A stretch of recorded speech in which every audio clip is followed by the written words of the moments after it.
From the time I was born, I was instilled with the strong belief that agriculture would provide me with a viable future. Growing up immersed in the cattle industry, I learned firsthand how important agriculture is to everyday life. I am the daughter of a fourth-generation rancher, and I grew up on a large cattle ranch located in Northern California and southern East Oregon. My father currently manages this ranch with the support of my family, 6 full-time cowboys, and a dozen more seasonal ranch hands. From birth, I've been taught the ways of the ranching lifestyle, having lived and breathed this extraordinary way of life. Our routine is never constant, but it changes with the time of year. The seasons of my life consist of calving and foaling in the winter, marking and branding in the spring, shipping to summer range and haying in the summer, pregnancy checking, culling, weaning, selling cattle through the video, and shipping them back to winter range in the fall. As I have continued to grow around the livestock industry, I have become more aware of the issues we face as producers.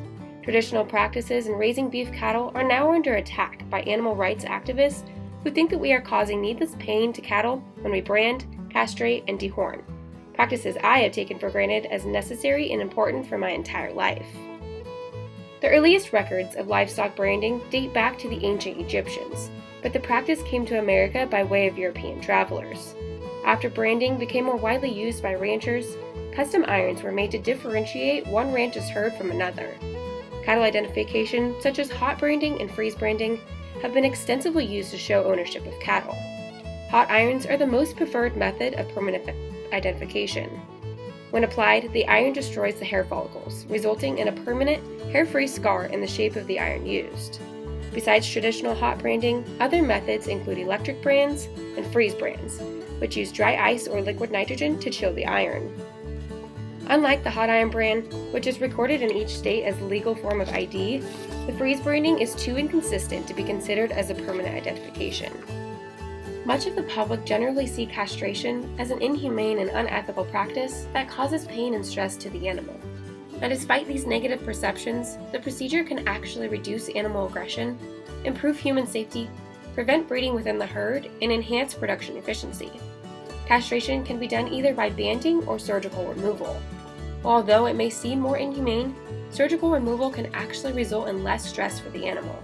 Since the scrotum is first removed, followed by the testicles, and then removed with an emasculator to help crush the blood vessels and control hemorrhaging, the process is done in less time than the entire banding process. While some activists have tried to shed a poor light on dehorning of cattle, this practice is highly beneficial from a welfare and economic standpoint. It can be done by electric or hot dehorning, disc-bedding, tube or spoon, Barnes dehorner, and paste.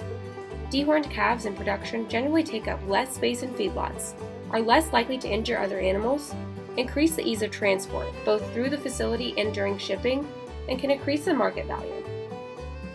Over time, I've come to realize that the practices and methods used in the cattle industry may seem normal and common to us, but can be seen as the complete opposite to everyone else. What the public doesn't know is that though we may not treat them like our pets at home, it's still a producer's goal to raise happy and healthy animals. We need the public to think of these practices just like vaccination, circumcision, and care of newborn babies, because in some ways, that's what cattle are to producers. Thank you.